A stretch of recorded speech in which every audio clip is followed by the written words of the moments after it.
जो व्यक्ति ब्रह्म मुहूर्त में उठते हैं वे अत्यंत सुखी रहते हैं, भले ही वे कितने भी अभागे क्यों न हों। कृपया मुझे ब्रह्म मुहूर्त का रहस्य भगवान शिव ने एक कथा के माध्यम से इस प्रश्न का उत्तर देना प्रारंभ किया, यह कहते हुए कि जो भी इस कथा को ध्यान से सुनेगा वह कभी भी इस अवसर को हाथ से जाने नहीं देगा। ब्रह्म मुहूर्त का रहस्य जानकर आपका पूरा जीवन बदल जाएगा। भगवान शिव ने कथा सुनाना शुरू किया। बहुत समय पहले की बात है। काशी में दीनू नामक एक लड़का रहता था। वह स्वभाव से बहुत अच्छा था, लेकिन उसकी एक बुरी आदत थी। वह देर तक सोता था। घर वाले उसे सुबह जगाने के लिए हर संभव प्रयास करते थे, लेकिन वह सुबह 9 बजे से पहले कभी नहीं उठता था। जब वह छोटा था तो परिवार वालों को लगा कि बड़ा होने पर उसकी यह आदत सुधर जाएगी, लेकिन जैसे जैसे वह बड़ा होता गया उसकी यह आदत और गहरी होती गई। दुनिया इधर से उधर हो सकती थी, लेकिन वह कभी जल्दी नहीं उठ पाता था। उसके पिता इस आदत से बहुत परेशान थे। दीनू को नकारात्मक शक्तियों ने घेर लिया था।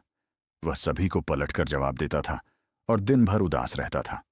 इसका असर उसके स्वास्थ्य पर भी पड़ रहा था। जब उसे पता चला कि उसके सभी मित्र सफलता प्राप्त कर चुके हैं तो वह और चिंतित हो गया और ईश्वर को कोसने लगा। वह बार बार यही कहता था कि मेरी किस्मत ही खराब है, लेकिन उसके पिता अच्छी तरह से जानते थे कि उसकी असफलता का कारण क्या था। भगवान शिव ने कहा, एक दिन दीनू के पिता को एक सन्यासी के बारे में पता चला। उन्होंने तुरंत अपने बेटे की समस्या को लेकर उस सन्यासी के पास जाने का निर्णय लिया। उन्होंने सन्यासी को अपने बेटे की आदतों के बारे में बताया और सन्यासी ने कहा, कल आप अपने बेटे को इस आश्रम में आने को कहिए। दीनू के पिता घर लौट आए। उन्हें पता था कि अगर वे सीधे तरीके से अपने बेटे को सन्यासी से मिलने के लिए कहेंगे तो वह कभी तैयार नहीं होगा।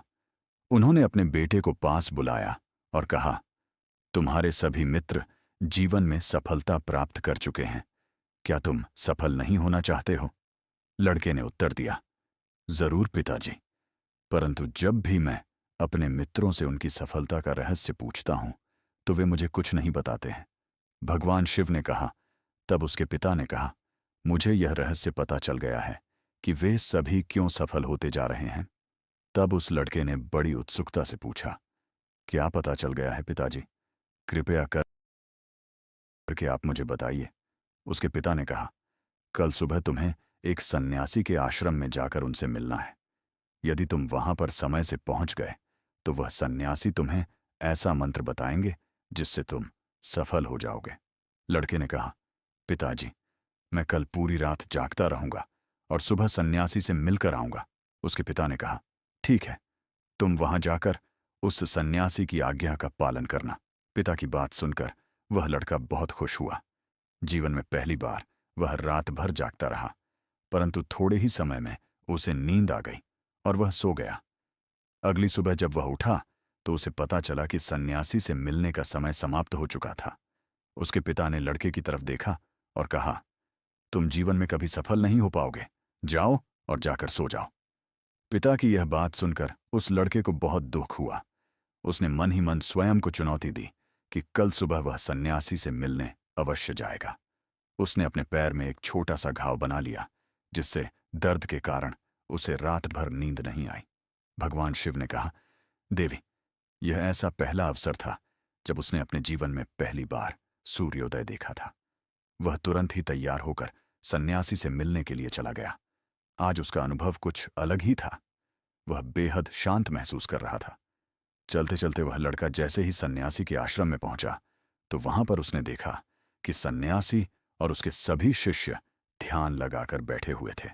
भगवान शिव ने कहा, जब ध्यान का समय समाप्त हुआ तब लड़का उस सन्यासी के पास पहुंचा और उन्हें प्रणाम करते हुए बोला, क्या आपके पास कोई ऐसा मंत्र है जिससे मैं सफल हो सकता हूं? कृपया करके मुझे वह मंत्र बताइए। मैं भी अपने मित्रों के समान सफल होना चाहता हूं और अच्छा जीवन जीना चाहता हूं। भगवान शिव ने कहा। तब सन्यासी मुस्कुराए और बोले, अच्छा, तो तुम वही बालक हो। तुम्हारे पिताजी मुझसे मिलने आए थे और उन्होंने तुम्हारे विषय में मुझे सब कुछ बता दिया था। मैं तुम्हें वह मंत्र अवश्य बता देता, परंतु लड़के ने जैसे ही परंतु शब्द सुना वह घबरा गया। उसने पूछा, परंतु क्या गुरुदेव? तब सन्यासी बोले, मैं तुम्हें वह मंत्र बताऊंगा, परंतु अगले 21 दिनों तक तुम्हें मेरी आज्ञा माननी होगी। मैं तुम्हें वह मंत्र 21 दिनों के बाद बताऊंगा। तब तक मैं तुमसे जो भी कार्य कहूंगा तुम्हें वह करना होगा। यदि तुम असफल हुए या कार्य के बीच में तुम्हारा संकल्प टूट गया तो उस मंत्र का असर नहीं होगा। दृढ़ निश्चय के साथ उस लड़के ने कहा, मुझे आपकी सारी आज्ञा स्वीकार है। मैं अगले 21 दिनों के लिए आपका दास हूं। आप जो भी कहेंगे मैं वही कार्य करूंगा। मुझे केवल और केवल उस मंत्र के बारे में जानना है। भगवान शिव ने कहा। तब सन्यासी ने उस लड़के से कहा, ठीक है, कल से तुम्हारा कार्य शुरू होगा। तुम इसी आश्रम में निवास करोगे। वह लड़का आश्रम में निवास करने के लिए तैयार हो गया। सन्यासी ने कहा, यहां रहते हुए तुम्हें ब्रह्म मुहूर्त में उठना होगा और दूसरे शिष्यों की तरह ध्यान और तप करना होगा। साथ ही आश्रम के कार्यों में भी सहायता करनी होगी।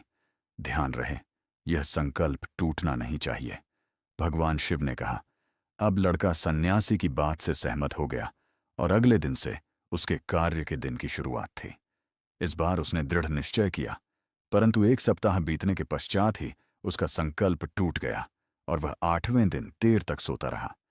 जब वह नींद से जागा तो उसने कहा, मुझसे कितनी बड़ी भूल हो गई है। वह रोते हुए सन्यासी के पास पहुंचा और कहने लगा, हे गुरुदेव, मेरा संकल्प टूट गया। अब मैं जीवन में कभी सफल नहीं हो पाऊंगा। सन्यासी ने उसे समझाते हुए कहा, एक बार फिर से शुरुआत करो, फिर से संकल्प करो। फिर लड़के ने सन्यासी से पूछा, सुबह उठना इतना आवश्यक क्यों होता है और यहां पर सभी लोग इतनी जल्दी क्यों उठ जाते हैं? भगवान शिव ने कहा। तब सन्यासी ने लड़के को समझाते हुए कहा कि सुबह यानी ब्रह्म मुहूर्त में उठने के पीछे बहुत बड़ा विज्ञान छिपा हुआ है। लड़के ने कहा, कृपया मुझे वह विज्ञान बताने की कृपा करें। सन्यासी ने कहा कि रात्रि को 4 पहरों में बांटा गया है। 1 रुद्रकाल शाम 6 बजे से रात 9 बजे तक। 2 राक्षस काल रात 9 बजे से रात 12 बजे तक।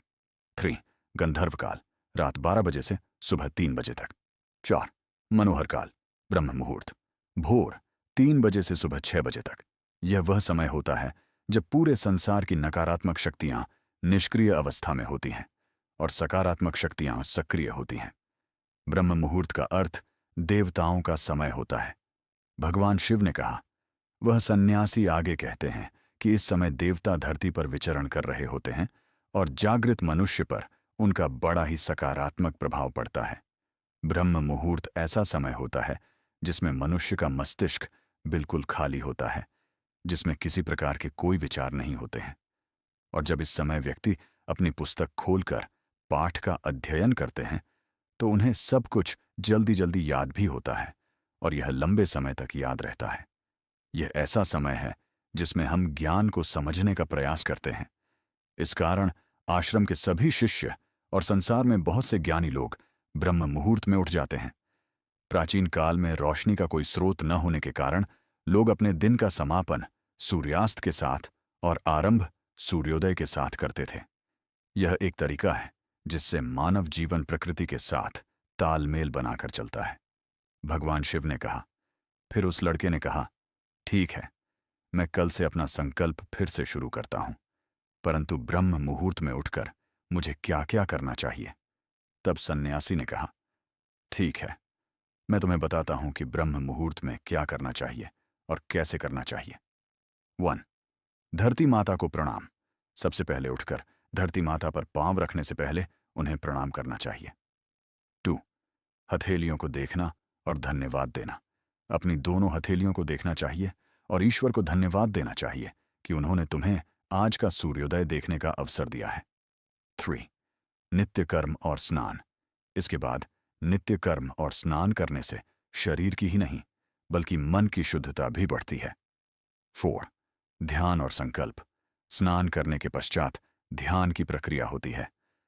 ब्रह्म मुहूर्त में ध्यान की अवधि 21 दिन तक होती है। इस विधि का उपयोग तब किया जाता है जब आप अपनी कोई मनोकामना की पूर्ति चाहते हैं। यह ऐसा समय होता है जब व्यक्ति अपने आज्ञा चक्र को सक्रिय करने पर काम करते हैं। भगवान शिव ने कहा। आगे वह सन्यासी कहता है कि आज्ञा चक्र दोनों भौहों के बीच होता है। इसे संकल्प का स्थान भी कहा जाता है। अगर इस चक्र पर ध्यान केंद्रित किया जाए और अपनी मनोकामना को बार बार दोहराया जाए तो मात्र 21 दिनों के भीतर वह मनोकामना पूरी हो जाती है। अगर आपके मन में कोई अधूरी मनोकामना है और आप उसे पूरी करना चाहते हैं, तब उसे सबसे पहले उस मनोकामना का स्पष्टीकरण कर लें। आपको क्या चाहिए, यह निर्णय अवश्य कर लें। इसके बाद ध्यान की विधि को शुरू करें। ब्रह्म मुहूर्त में स्नान के बाद एक ऐसा स्थान चुनें जहां पर वायु का प्रवेश हो। ध्यान में शुद्ध प्राण वायु का होना आवश्यक होता है। ध्यान की मुद्रा में रीढ़ की हड्डी सीधी होनी चाहिए, साथ ही गर्दन भी सीधी होनी चाहिए। सुखासन की अवस्था में दोनों हाथों को घुटनों पर रखकर आंखें बंद करके बैठ जाएं। हाथों की मुट्ठी को बंद कर लें और 2-3 मिनट तक बिल्कुल शांत हो जाएं। जब आपका शरीर स्थिर हो जाए और श्वास भी शांत हो जाए, तब उसके बाद अपना सारा ध्यान आज्ञा चक्र पर लगाएं। इस दौरान लंबी गहरी सांस लें और सांस को रोककर रखें। इस समय आप अपनी इच्छा को मन ही मन दोहराएं और अपने मन से इष्ट देव, देवी देवताओं और गुरुजनों का चिंतन करें। भगवान शिव ने कहा। उस सन्यासी ने कहा, जब सांस को रोकना कठिन हो जाए तब धीरे धीरे सांस को बाहर की ओर छोड़ो। सांस को नाक से भरें और मुख से बाहर छोड़ें। इस प्रक्रिया को 3 से 4 बार प्रतिदिन दोहराएं। ऐसा प्रतिदिन करने से आपकी जो मनोकामना है वह अवचेतन मन तक अवश्य पहुंच जाएगी और इच्छा पूर्ति जल्दी ही होगी। आज्ञा चक्र सक्रिय होता है और हमारी आज्ञा को पूरा करता है। सांस को रोक कर रखने के दौरान शरीर में आपातकाल की स्थिति हो जाती है, जिससे कि आप बेकार की बातें सोचने और विचार करने से बचते हैं। ब्रह्म मुहूर्त के समय ईश्वर की विशेष कृपा होती है और कोई भी व्यक्ति अपनी मनोकामना को इस समय दोहराता है तो उसकी इच्छा जल्द से जल्द पूरी होती है। भगवान शिव ने कहा। इस प्रकार सन्यासी ने उस लड़के को ब्रह्म मुहूर्त का महत्व बताया। अगले 21 दिनों तक उस लड़के ने बड़े ही मन के साथ इस प्रक्रिया को अपनाया। अब वह बहुत ही ज्यादा अनुशासित और शांत स्वभाव का बन चुका था। उस लड़के ने जैसे ही अपना संकल्प पूरा कर लिया, उसके बाद वह लड़का बड़े ही प्रसन्न भाव से सन्यासी के पास पहुंचा और कहने लगा, हे गुरुदेव, मैंने 21 दिनों का संकल्प पूरा कर लिया है। अब कृपया मुझे सफल होने का मंत्र बताइए। तब उस सन्यासी ने मुस्कुराते हुए कहा, पिछले 21 दिनों से जो अभ्यास तुम करते आए हो, वही तुम्हारी सफलता का मंत्र है। जो व्यक्ति ब्रह्म मुहूर्त में उठकर ध्यान प्रक्रिया को सही से करते हैं, वह जीवन में कभी असफल नहीं हो सकते। तुम्हें ब्रह्म मुहूर्त का रहस्य पता चल चुका है। अब तुम इसे जीवन पर्यंत करो, तुम्हें जीवन के लक्ष्य और सफलता दोनों प्राप्त होंगे। उस लड़के ने सन्यासी को धन्यवाद दिया और ब्रह्म मुहूर्त के नियमों का पालन जीवन पर्यंत तक करने का वादा भी किया। भगवान शिव ने कहा, देवी, अब तो आपको पता चल गया होगा कि ब्रह्म मुहूर्त में क्या होता है। तब माता पार्वती ने कहा, हे स्वामी, अब मुझे ब्रह्म मुहूर्त का संपूर्ण ज्ञान हो गया है। इतना कहकर माता पार्वती ने भगवान